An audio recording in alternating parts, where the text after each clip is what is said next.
What is going on, guys and gals? Schematocles here with another DCS World video for you. Today we are sitting on the deck of the CVN 74 Stennis, and we've steamed a bit northwest for our second mission in this kind of Persian Gulf campaign. So let's talk about the mission plan. So because we saw those SA-19s on the last mission around Bandar Abbas, today we're going to go attempt to take those out. So, looking at our Hornet waypoints here, we have one off to the northwest, just kind of our general fence-in point, and then a second around where we saw those RWR warnings coming from. So the plan is to generally ingress to the northwest, and we also have a couple of JSOWs in addition to the AGM-88 Charlies that we're going to be using for the SEAD. So the plan is to launch the JSOWs at critical infrastructure on the airfield in Bandar Abbas over here. So we're going to attempt to hit the, I believe, the tower and one of the largest hangars, and hopefully get those SA-19s to pop their heads up, and then we can launch harms at those as needed. So let's go ahead and get started here. Alright, so let's test the fire circuits. Engine fire left. Engine fire left. Engine fire right. Engine fire right. And it is dark, APU as you can fire. see, or very nearly so. APU fire. So we may be coming back to a Bleed case air 3 recovery. Bleed air left. So we Bleed air probably right. got about an hour of Bleed daylight air left. right.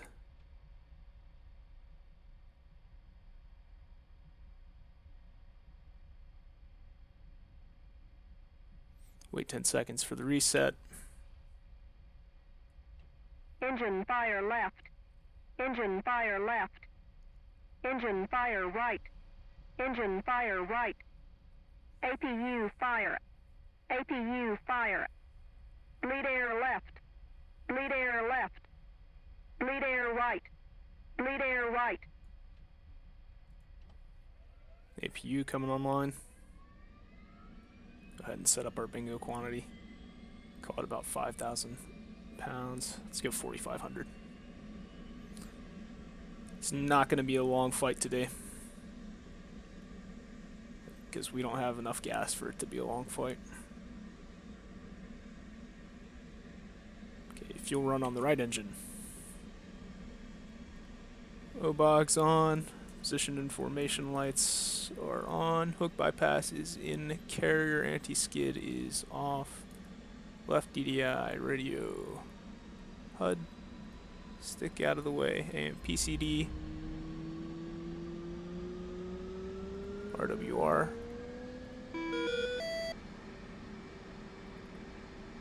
Right DDI. Roll left. Roll left.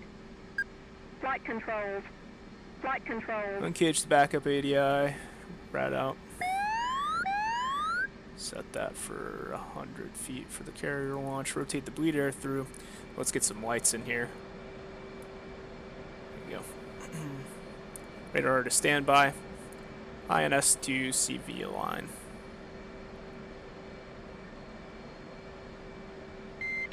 We'll go ahead and start cranking up the left-hand engine.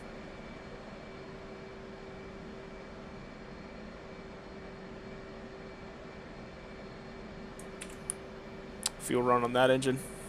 Let's go ahead and get our wings out and extended.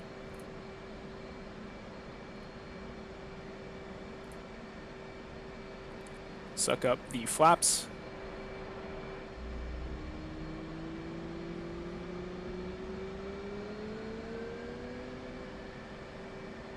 And the wings are out, so let's lock those. And then we will get an FCS reset and start the FCS bit. And while that's going on, we will talk to the ground crew and have them remove the wheel chocks. Chief, remove the wheel chocks. Copy. Wheel chocks are now removed.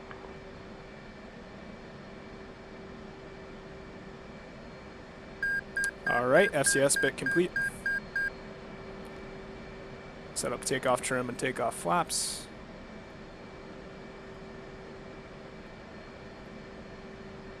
DDI set up for takeoff. INS is done aligning now. So we will turn on our taxi lights, and we are pretty much good to go with the exception of arming the seat and tightening the straps.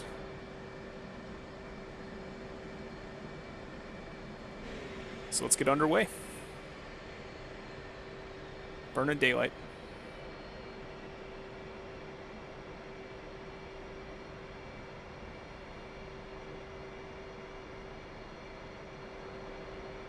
So we do have one central tank that will be dropping as soon as it's empty. No tankers or anything up in the air.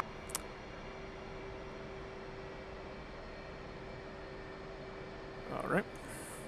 Let's go ahead and cheat via F2.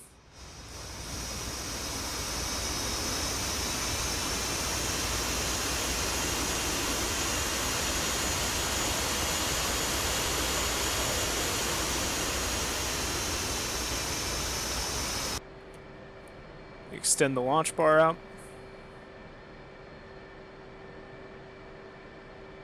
And see if we can't hook up to the cat. And we can. So go ahead and retract the launch bar. One quick check of everything. Alright, and at this point we should be able to request takeoff. Infield 1-1. Request takeoff. Infield 1-1. You are cleared for takeoff when ready. Climb 300 at QFE 29.73. 2973 on the QFE, clear for takeoff, infield 1-1. Let's run it up to ADN1 and see if we get any cautions.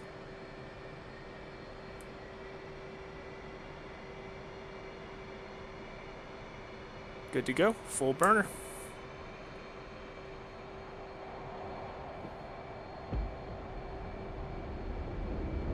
And we're off. Gear coming up.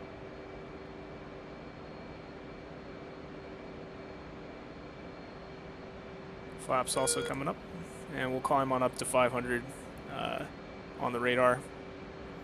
We'll slow down a bit, enter a left-hand bank, and wait for our wingman to catch up with us.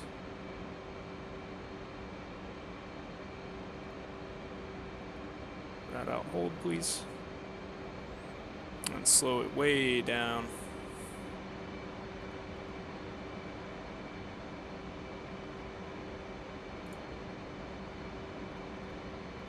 Just so we can tell where the boat is. Get that set up on the tack end. We'll get our countermeasures set up here.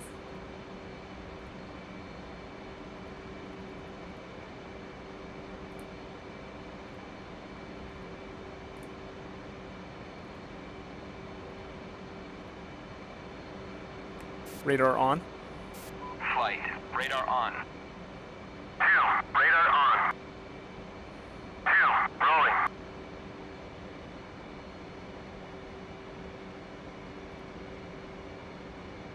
Take a look at our waypoint sequencing. So we are about 69 nautical miles from our waypoint 2, and we won't get that close to it. Okay, so 2 is wheels up. So we'll do one kind of lazy revolution of the tanker here, or the carrier, excuse me. Keep saying tanker because the designator is set to TKR. Should probably change it to like CVN or CRG or something more appropriate.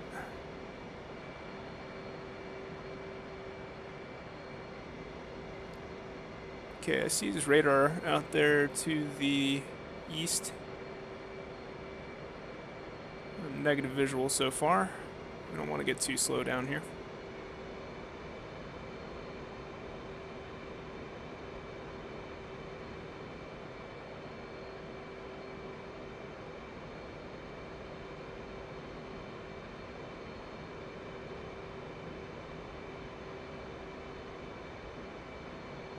There he is, coming in. What's up, buddy? Okay, so while he forms up, we will go ahead and let's start aligning our JSOWs. Looks like the sun just went across that ridge there, so it is getting dark. So the JSOWs have an INS, just like the airplane should take about 3 or 4 minutes to align.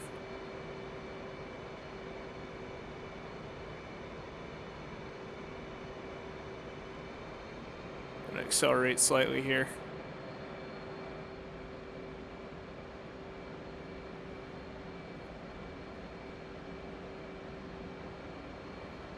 We'll turn on some auto throttle control so we don't accidentally get too slow while we're doing other things. So I want to set up in night mode just to kind of soften everything up. The HUD also has a night mode, but it's very dim, as you can see, so I'll keep that. What are you doing, man? That is not how you form up. Good lord. Okay.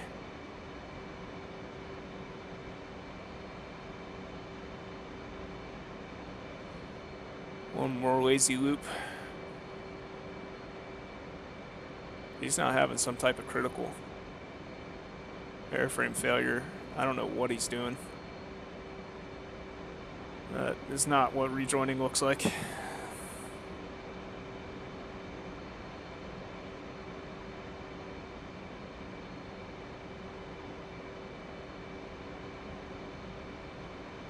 Okay, and we've actually gotten off of our tanks now.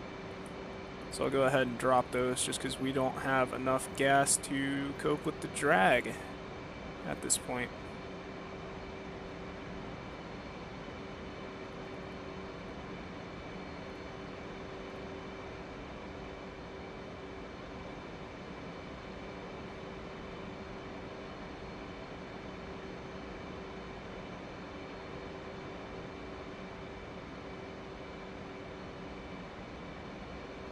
Hello, boat.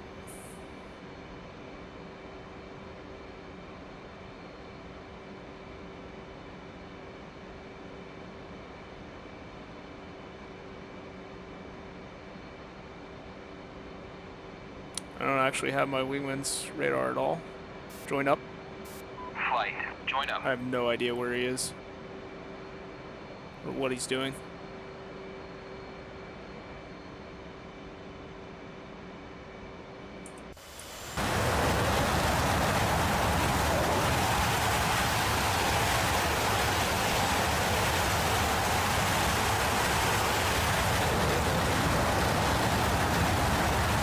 Yeah, I have legitimately no idea. He's off at full burner somewhere, but we don't really need him for the mission, so we'll just continue.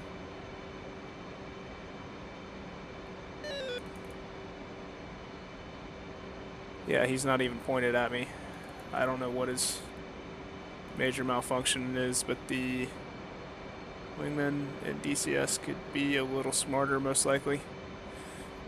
Okay, so at about 5 miles, we'll go ahead and fence in and start climbing up to about 25,000 feet and begin programming our JSOWs, Joint Standoff Weapons.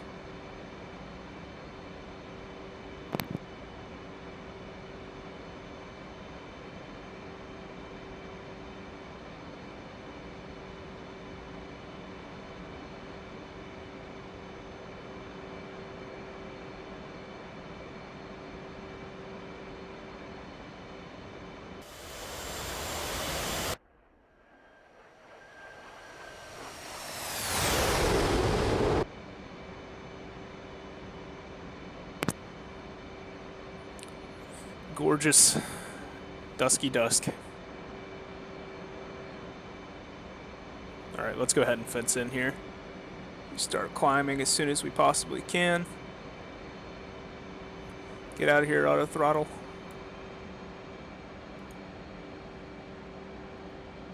Okay, and our countermeasures verified set. And here we go.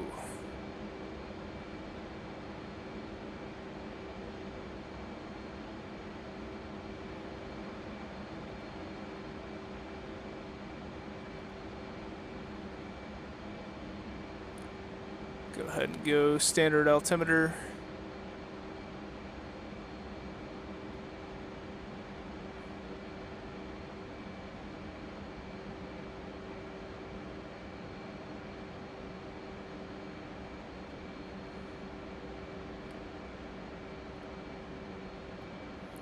We're in heading select.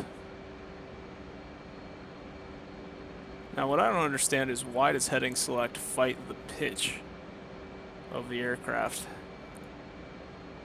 Should not do that. Alright, let's go external here, see how we look. Beautiful. With our JSOWs and our AGM-88s.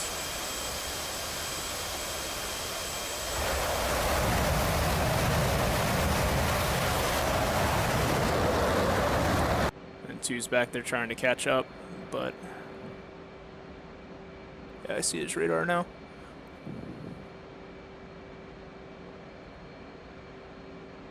Right there.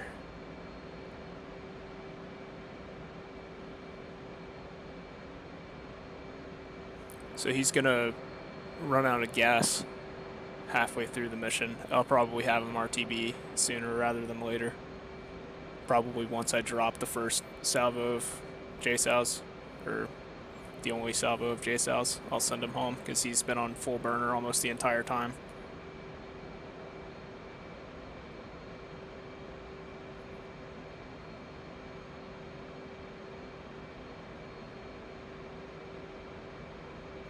Check out our alignment. Aligned.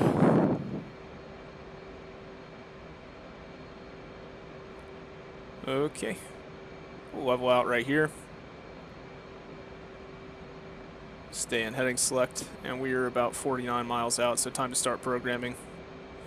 Okay, so let's make sure that our JSOWs are fused.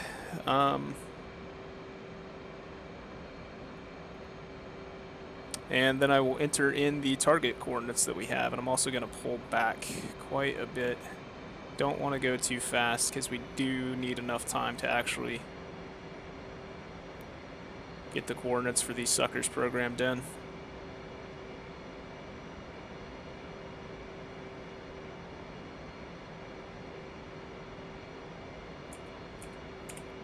Okay, so pre-plan mode.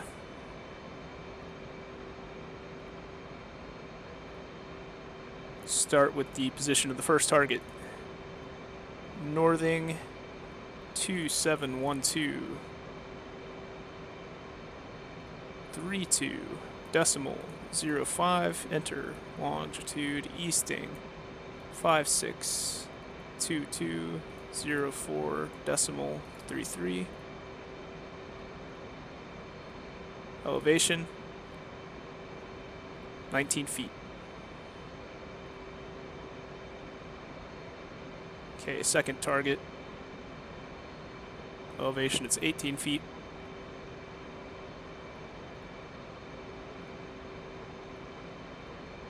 Latitude northing 271238 decimal 90.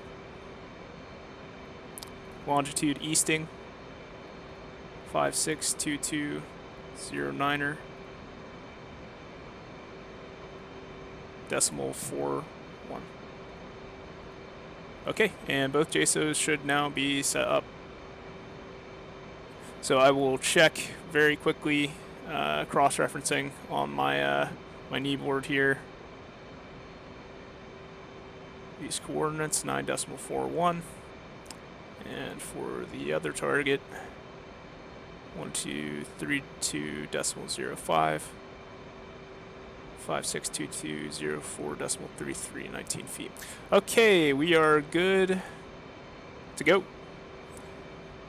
And they're fused. So at this point, we can actually go master arm on air to ground mode, and we can see our release queue for the JSOWs.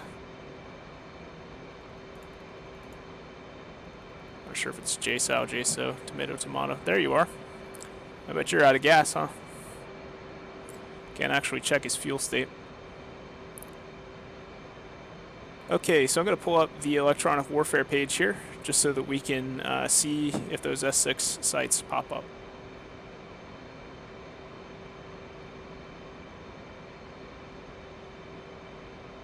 Minute and 30 seconds to release time.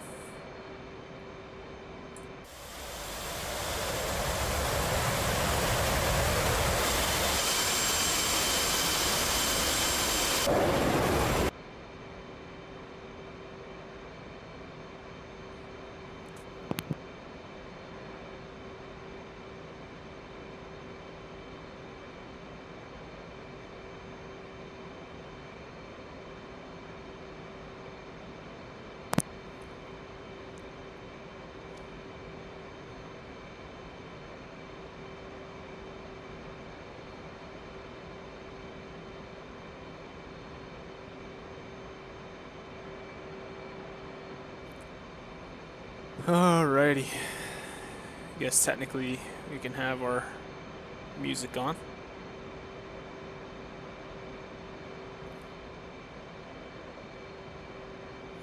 So it looks like it will be dark by the time that we get back. Or just barely still light. So that case 3 should be interesting. I've watched a few of Wagner's tutorials on that, so I think I could probably pull it off. 10 seconds to in range. I'll wait 10 seconds after we get actually in range, and let's actually speed up a little bit to give that weapon a bit more energy to get where it needs to go.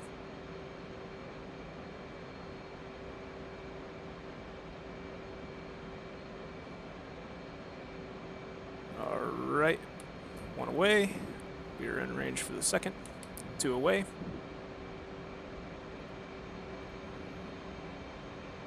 Heading select mode is off. Gonna slow down and enter pretty tight left-hand bank here. And wait for those things to splash.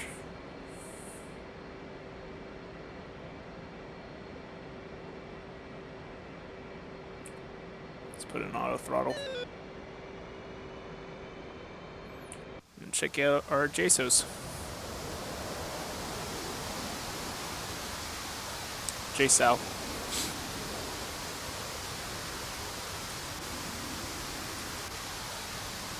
So they're right next to each other right now. Can't actually see the other one. Okay, they're about 1,000 feet apart vertically. Still no SA-19 signals out there.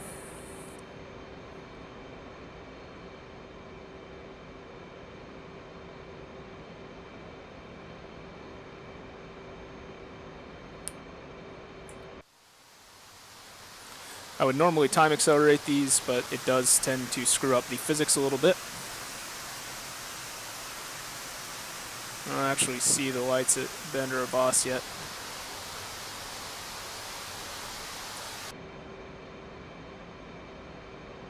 Go ahead and switch into harm mode.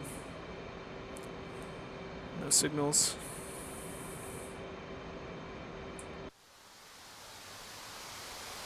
Alright, closing in now. So this one's quite close.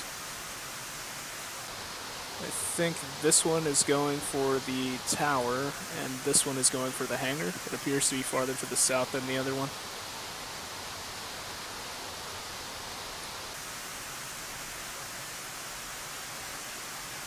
Might be wrong about that, not sure. Make sure we're not gonna spiral out of control here. Okay.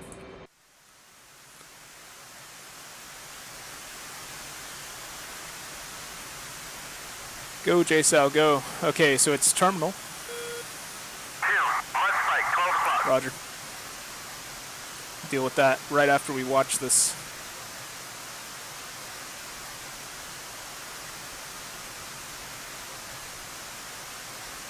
Alright, yeah, that one's going for the hangar.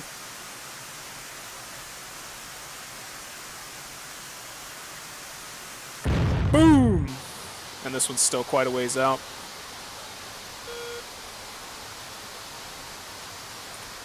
Let's make sure we're not going to get too close to that.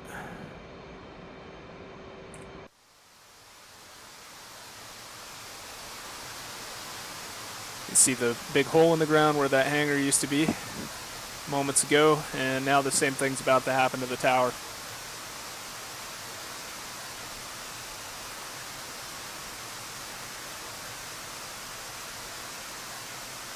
Yep, tracking the tower.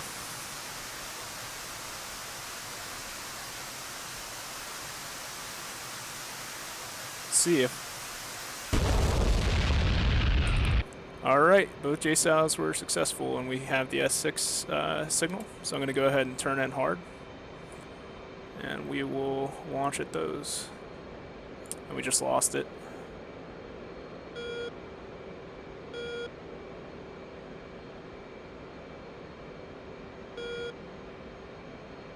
Okay, we're 19 miles out at this point. I'm going to slow down a bit to give them enough time to see me. As long as I don't get within about 5 miles or so, we should be fine. MVGs are still a bit ridiculous. Let's see if I can turn down the gain on these. There we go.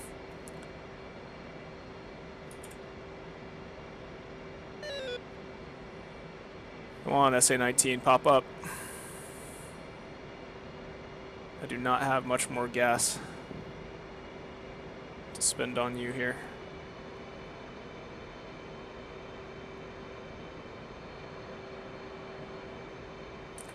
I'm gonna send 2 home. Flight, RTB. 2, copy.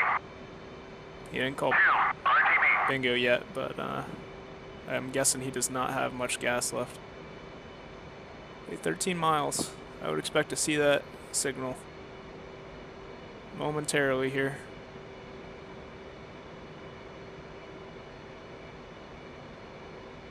Guess I don't really need the carrier TACAN right this second, do I?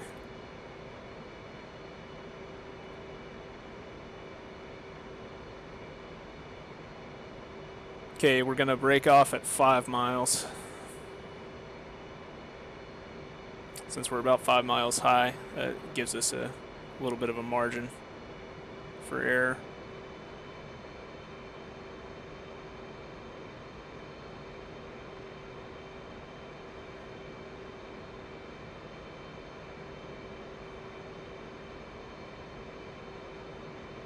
This is very close, uncomfortably close.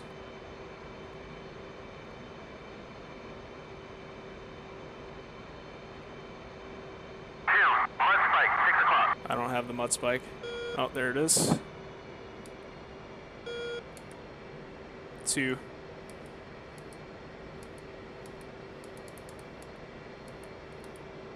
Alright, 1 Magnum SA-19 Bandar Abbas.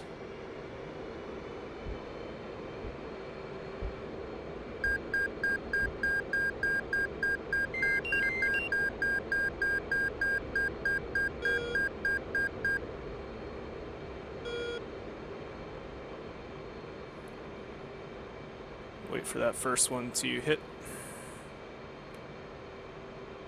Okay, killed that Tunguska. Very good.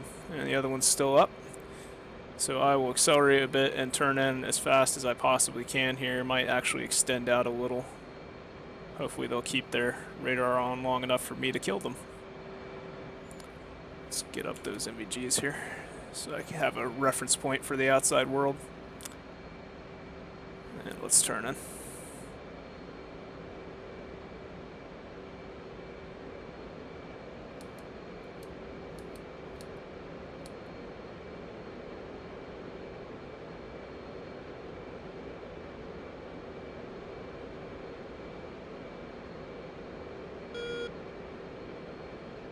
Alright, that S6 is still up.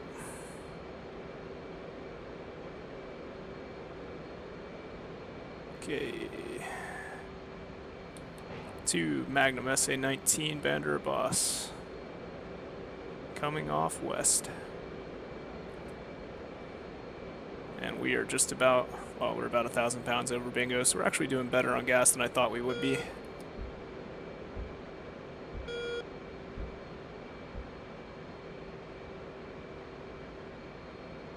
But we're RTB now because we are essentially Winchester.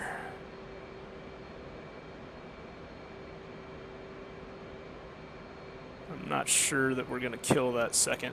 No, we did not kill the second SA-19, but at least we got one and had successful strikes on the airbase. Oh no, we killed the second one. Good to go. So completely successful so far, as long as we don't lose any airframes trying to trap. Okay, so let's go ahead and go barometric altitude hold, and we will turn off these MVGs. I don't need those right this second. So let's get the TACAN switched back on.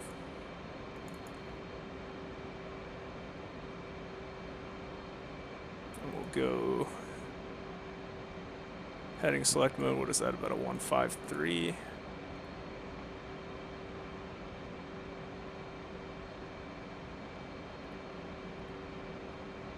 Okay, and we will switch off the master arm. And now we start thinking about the trap. We're very fast, need to slow down.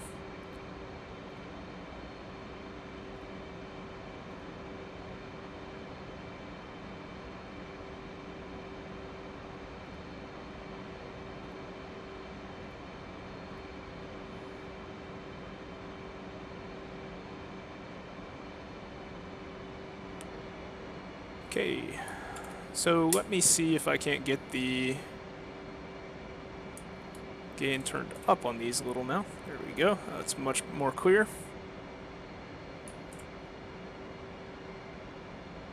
And turn on the auto throttle at about 400 knots of ground speed. Right here is where I'm looking. There it is.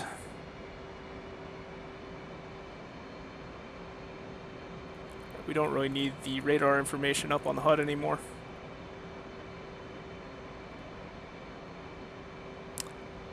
Okay, so TAC-IN is on. Let's get the ICLS up, channel 1.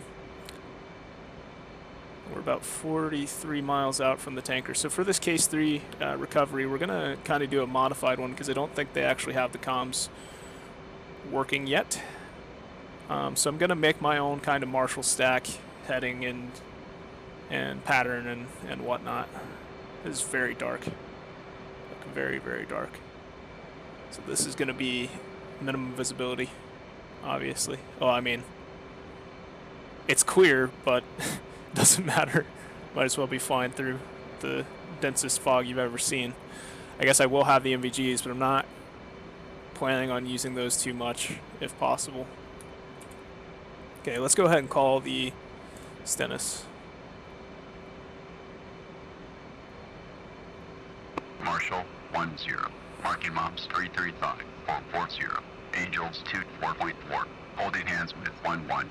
Low state 5.1. Not holding hands with 1-1. He already RTB'd. And whose low state would that be? Enfield 1-1, fly heading 155, port forward 5, QFE 29.73, runway 02, to pattern altitude. That's about where we are. And I'm actually going to wait to descend until we are over the boat. So we're going to kind of do like a case 1 call where I call overhead, he gives me the BRC, and then I'll set up my Marshall stack based on the BRC that he calls out. I could just look at the heading of the boat in the F10 map, I suppose, but there tends to be like 1 to 2 degrees of difference, so they're 340. So if this was the BRC, we'd expect a final heading of 331 and a Marshall stack heading of 010, 30 degrees to the right. But we'll see once we get closer. I don't think that they have the radio calls worked out for this. I did see Matt Wagner's video where he kind of talks about or shows that, but I don't think it's implemented just yet. It is not bright.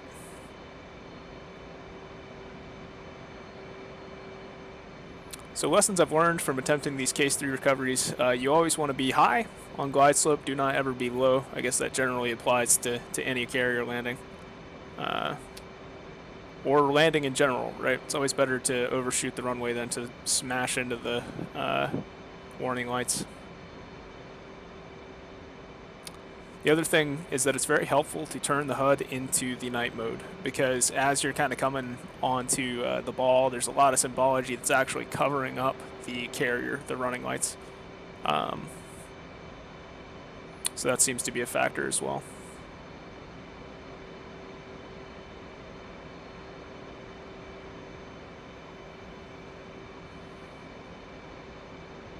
Okay, I'm going to time accelerate here. There's no reason for me to sit here this whole time.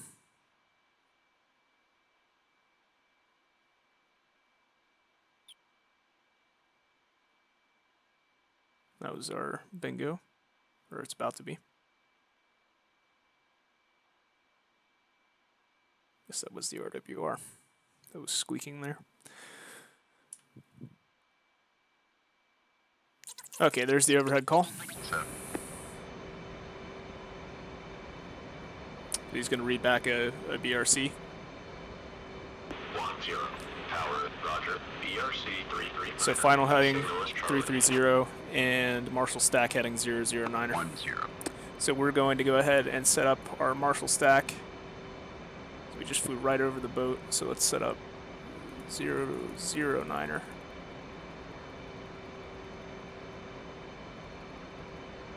And we will start descending at a rate of 4,000 feet per minute. That's too much, clearly.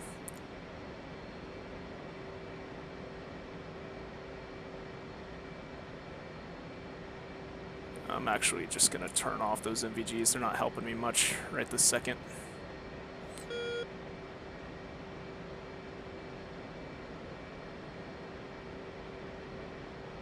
Turn toward our Marshall stack heading.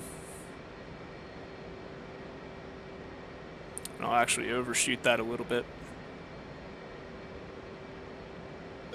I'll post a link to Matt Wagner's video down in the description in case you're wondering what it is I'm talking about with all this fancy Case 3 recovery terminology.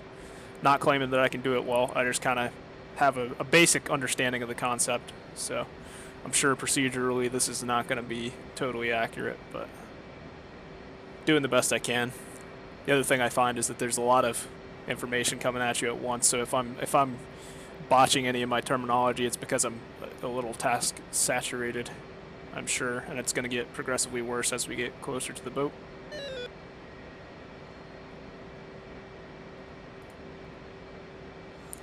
A lot of respect for the guys who do this in real life with the actual, you know, adrenaline dump and everything, actual threat of bodily harm or serious injury, most likely death, right? So nothing but the utmost respect to all the naval aviators out there. Let's go ahead and fence out. We accelerate wildly at the ground here, get our lights on.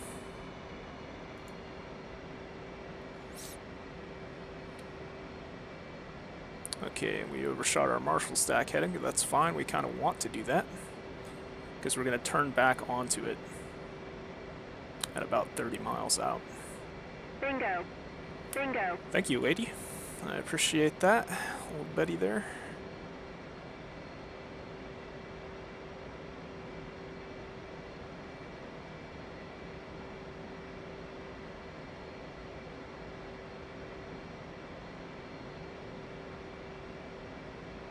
So I'll go ahead and give myself a Marshall stack altitude of, oh cool, 2 landed, of, got a 4-wire. I want to go for a 3 or a 4. I've been landing short lately, want to stop doing that. But I'll give myself a Marshall stack altitude of 10,000 feet here.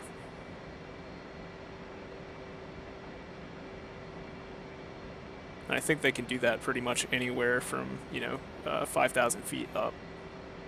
Depending on how many jets there are, they can put you in anywhere. And basically, you're just kind of race tracking at different altitudes, and you would have an assigned departure time from that holding pattern to go to the boat to trap.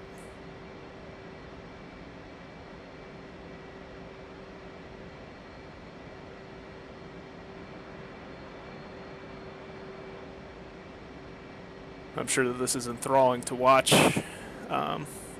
But go watch Matt Wagner's video, and then you'll kind of appreciate what's going on here a bit better. Otherwise, it's just going to look kind of confusing, I would imagine. Okay, I'm going to slow down to 300 knots ground speed and then turn on the auto throttle. There we go. And at 30 miles, we will turn in. And now, go ahead and go hook down, hook bypass, anti-skid is off, and we will turn off these unnecessary lights.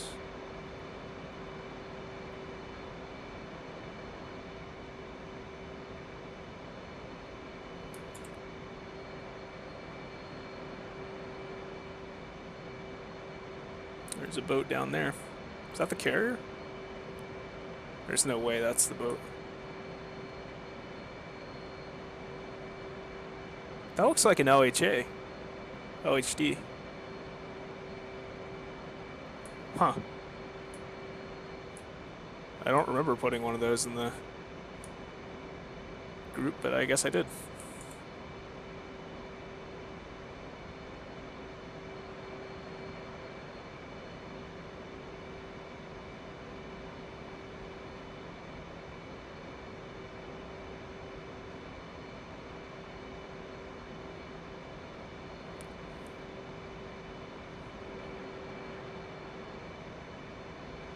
Alright, let's go ahead and switch our HUD here into nighttime mode, so I don't forget to do that a bit later. Quite a bit dimmer there.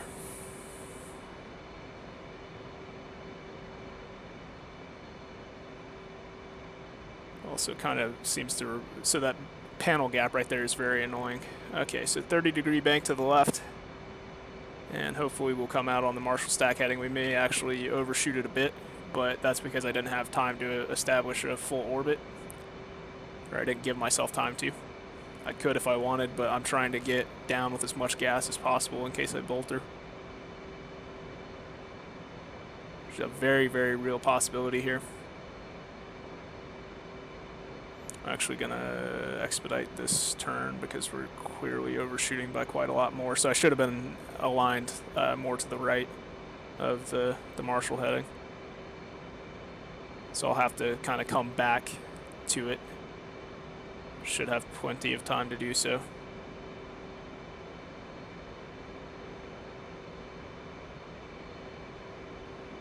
So we'll commence toward the boat at 20 miles. Maybe 21, maybe 25. We'll see how long it takes us to get back to this heading, but probably 20. Don't need way too much time. Let's level out here.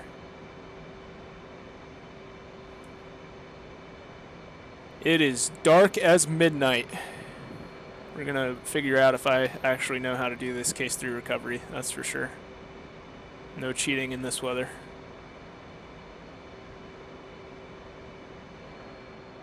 There are stars overhead. It's nice.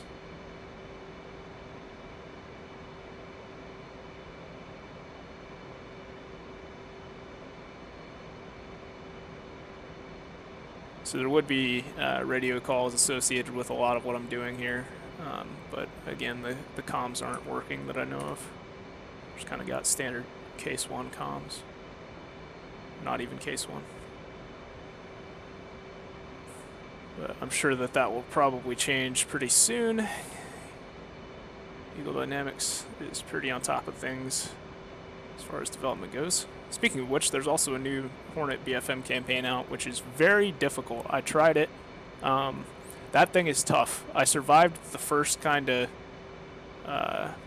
BFM mission, and I got one terrain kill on an F-15. He broke the hard deck, but I have to work on my dogfighting skills, and I probably won't post any of those videos until I've done so, just because it would be pretty embarrassing for myself and pretty ugly to watch for other people. My situational awareness definitely needs to improve.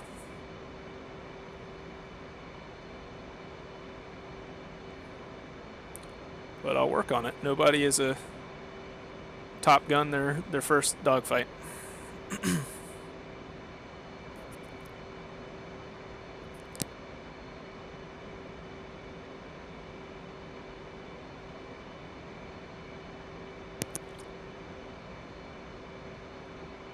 Okay, let's go ahead and start descending.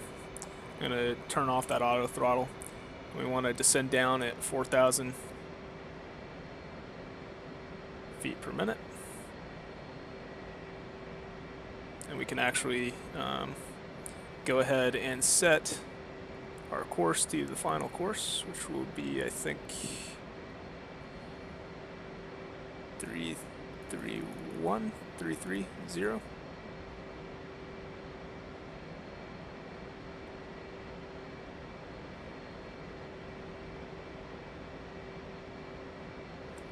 And this is so scary, man, just kind of diving down at the water. But you feel like your angle's a lot more severe than it actually is with the MVGs on, for sure.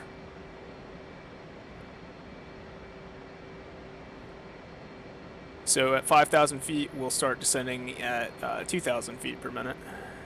And then we'll level off at 1,200, 1,300 feet.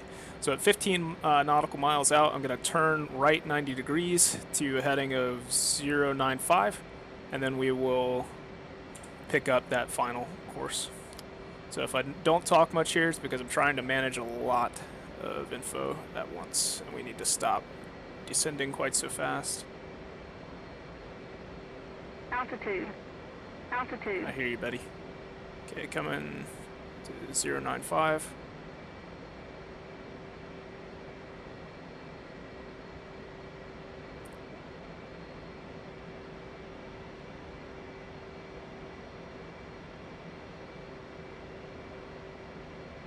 The objective here would be to maintain, you know, like about a 15-mile spacing from the boat.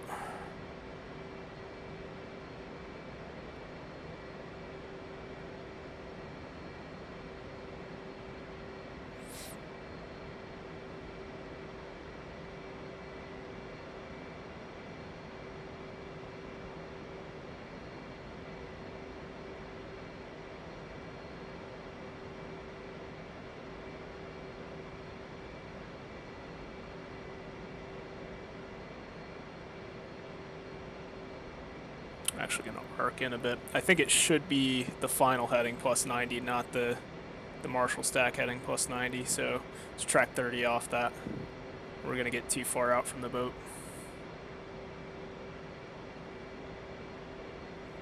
Okay, let's switch into a radar altimeter here.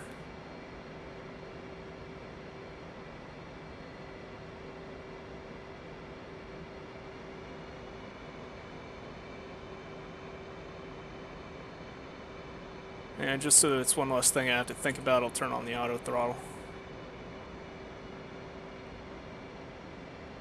And we're just about at the point where we can level out.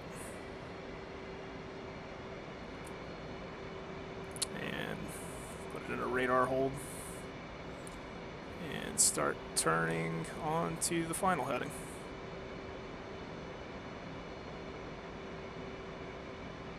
Okay, just disengaged my autopilot. This is definitely one place where the MVGs are helpful. Just kind of flying instruments right now, trying to climb back up, put it on the radar altimeter once we're actually established here on the course line. Need to come back a bit to the left.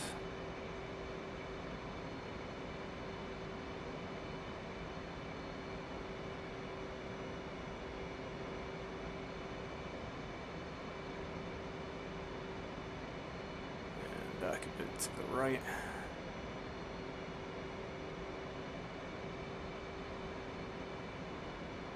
And I actually see the boat out there. 12 nautical miles out. Okay, so let's go rad out on. And at this point, we're waiting to about 8 nautical miles, at which point we'll go gear down flaps, and then we can intercept the ICLS glide slope, and we'll follow that down until I think 3/4 mile, at which point we will transition to the ball and hopefully not smash into the fantail. You guys are very bright. Did you know that? That's not bright enough.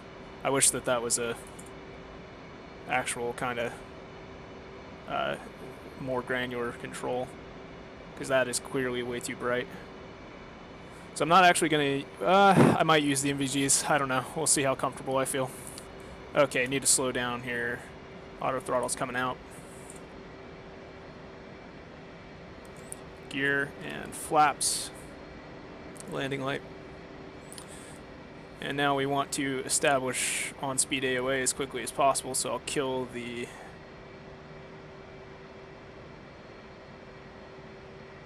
autopilot. Come down, E-bracket. I need you. Alright, gas.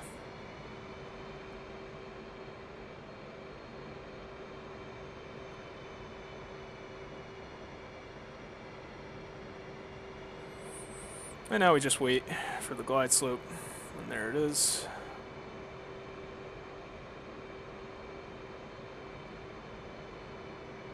I'm actually gonna try the NVGs here just to help me see the boat.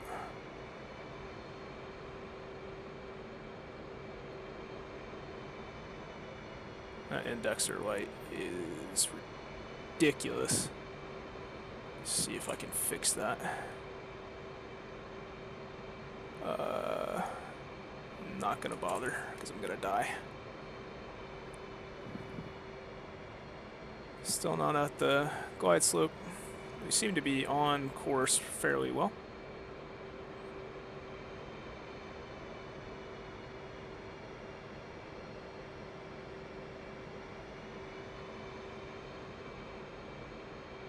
Let me know if NVGs are allowed to be used for case 3 recoveries or not. I think there are probably reasons why they wouldn't be.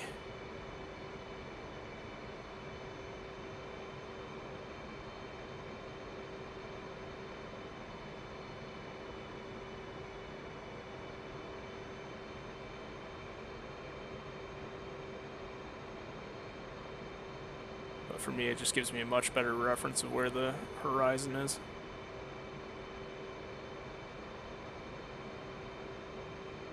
Well, let's just hang out right here until we pick up that that glide slope. I would expect that to start coming down shortly.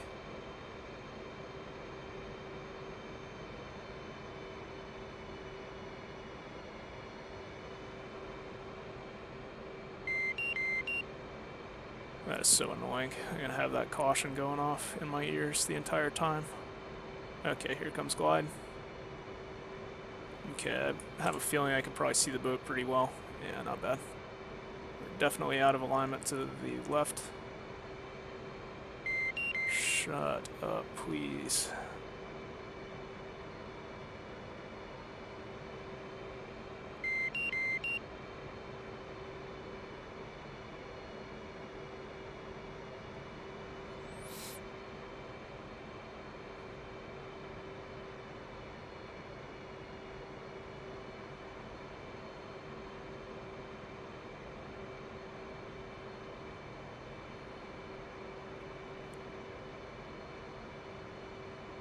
It's not the least stressful thing I've ever done. I need to come up.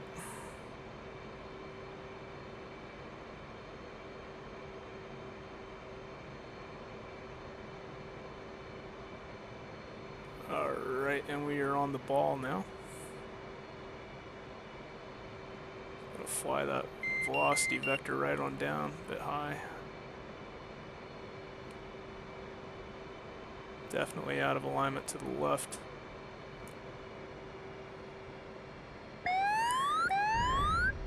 Oh, we trapped. Awesome.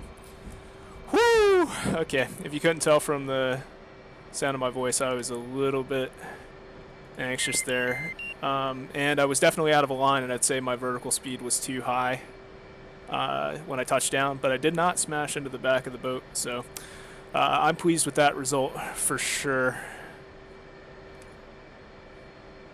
Okay, let's go ahead and go hook up here. Can't actually see anything.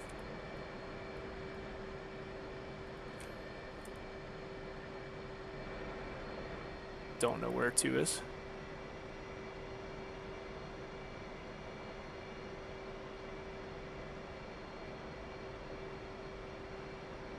Try not to smash into them. They're typically at the back of the boat. Yeah, there you are. Go join them.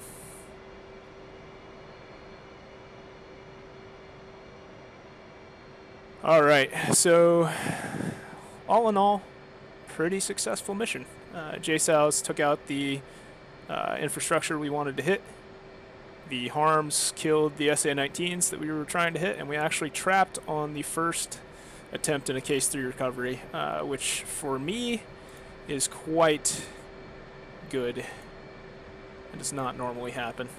So let's get her switched off, and then we'll let the engines idle for just a moment. Actually, I'll leave these on. Kind of need them to see, yeah.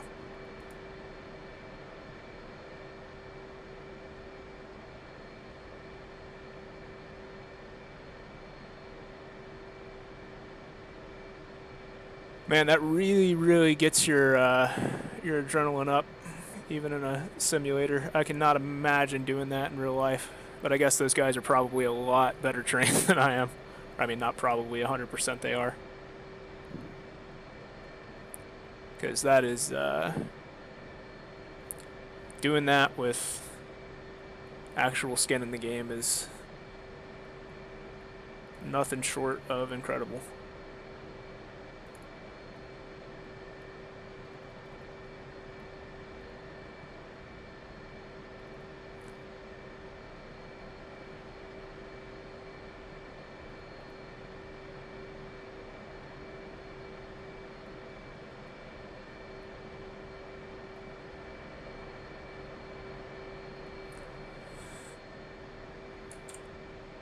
And there's 2.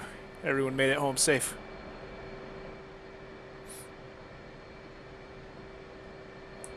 Open up the canopy here.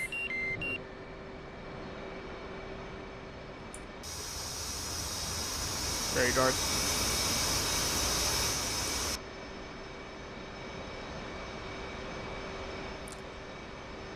Not sure what the technical idle time is, but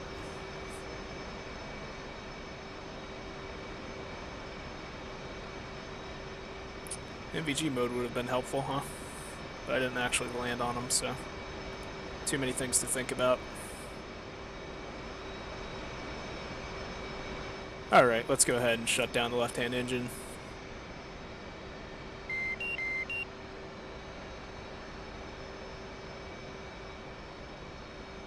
And the right-hand engine. And get those console lights and everything off. And all that's left now is the battery switch, and somehow my MVGs are still powered. Maybe they're on their own system, or they have their own batteries. So hopefully you guys have enjoyed the video today. It was a little bit more technical than the last time around, and I'd say we were even maybe a little bit more successful, and that's kind of what practice gets you with time. But leave a like, leave a comment down below, let me know what your thoughts are, and subscribe for more DCS content just like this. I'm guessing the next Hornet related stuff that I'm going to do is going to be that BFM campaign, and I'll try and get my dogfighting skills up to par, or maybe just go into the mission editor and make the, the enemies easier. We'll see. But I will catch you guys in the next one. Thanks a lot. Peace.